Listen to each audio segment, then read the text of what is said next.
नमस्कार दोस्तों, मैं डॉक्टर हिमानी पांडे स्वागत करती हूँ आपका यूट्यूब चैनल हिमान आयुर्वेदा में। आपका बहुत बहुत आभार कि आपने इस चैनल को लाइक किया, शेयर किया, सब्सक्राइब किया। और अगर आपने नहीं किया है तो प्लीज़ करिए इसको सब्सक्राइब और हमारा मार्गदर्शन और प्रोत्साहन बढ़ाइए। आज हम जिस फल के बारे में बात करेंगे उसको फलों का राजा कहा जाता है, आम, जिसको सब जानते हैं। आजकल बहुत मिल रहा है, सबको बहुत पसंद होता है, चाहे छोटा है चाहे बच्चा है, सबको बहुत पसंद होता है आम। आम पसंद भी क्यों ना हो, क्योंकि फलों का राजा है। पर जब हम आम खाते हैं तो हम कुछ छोटी मोटी चीज़ों को भूल जाते हैं कि हमें किसके साथ खाना चाहिए, किसके साथ नहीं खाना चाहिए।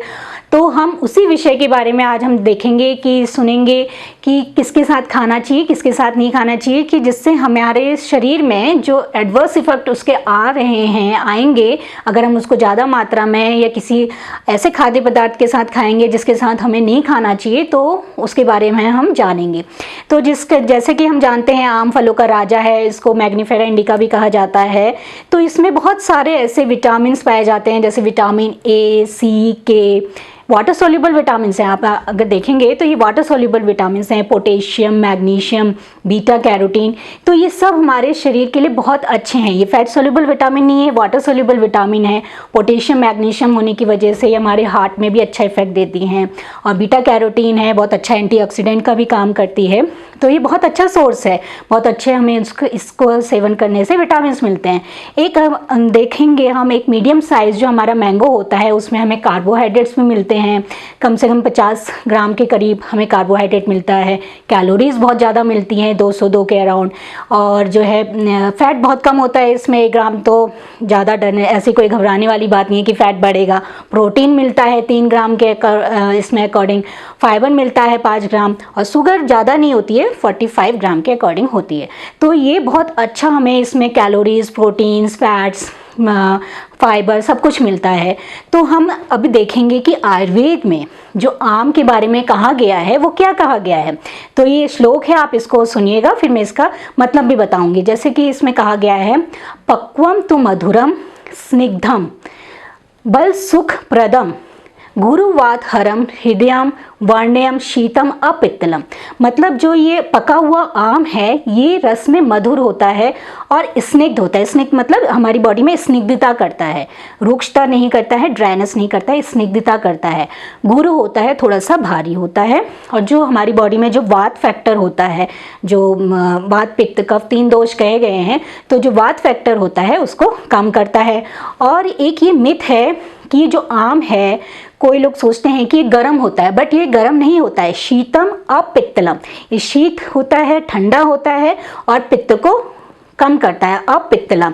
तो जो बॉडी में बर्निंग सेंसेशंस हैं, गर्मी लगती है, तो ये उसको कम करता है और शीतल होता है। तो गर्मी के दिनों के लिए तो बहुत ही अच्छा फल है, इसको सेवन करना चाहिए।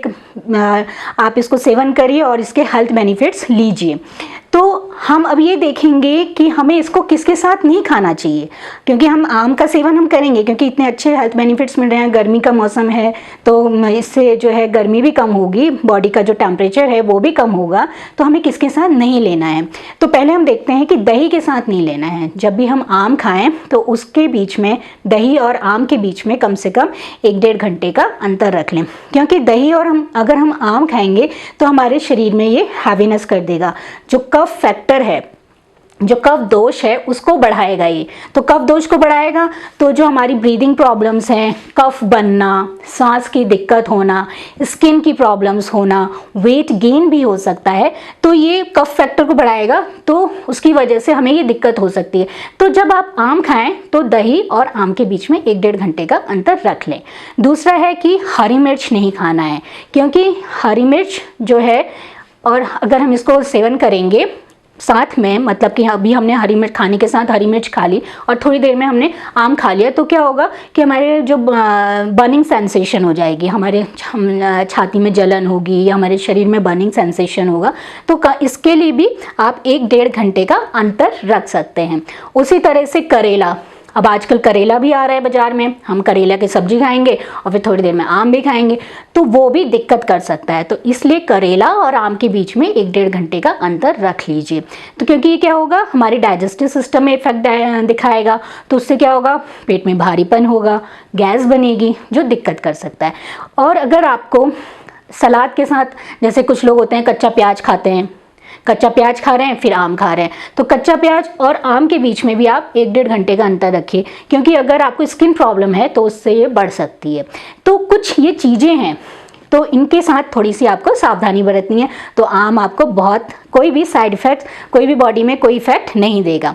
अब देखिए आम है, आम हम खा रहे हैं, इतना अच्छा फल है, सब कोई पसंद करता है, इतना रसीला होता है, तो कभी कभी हम ज़्यादा मात्रा में भी खा लेते हैं।